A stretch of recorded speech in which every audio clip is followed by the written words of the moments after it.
You make the final choice, right? How do you make the final choice? Well, what you really need to do is you need to prioritize your criteria. You need to figure, because it is unlikely that you're going to get everything you want, right? And so you really need to prioritize to see what is most important to you.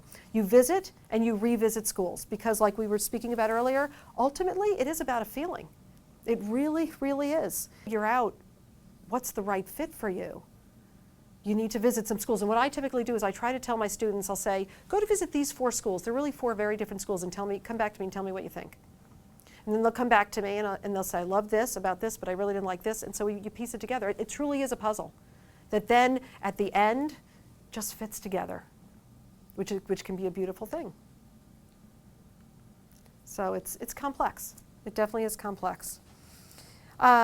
And you know, which school is going to offer you the majority of what you want? And then there's that May 1st deadline. May 1st is when you have to submit the deposit for the school you want to go to. And it's really important from an ethical standpoint that you submit 1, not 2. Because students will say, well, you know, I'm going to submit 2 or 3, and then I'll take the summer to decide. No, because what happens? There's students who are put on wait lists, right? So they weren't accepted, but they're on a wait list. And what happens is if you submit 2, you're only going to attend 1 school, right? So if you submit 2, you are taking a spot away from another kid. And that school is thinking you are coming to them. You need to make your decision. Hence why you need to really understand all along what it is that you need and want.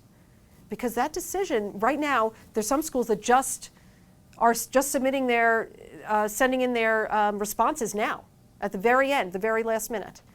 Okay? And then your financial aid award letters come in April, and you need to figure out in this month where you're going to go. So visiting and understanding what it is that you want up until that point is really important.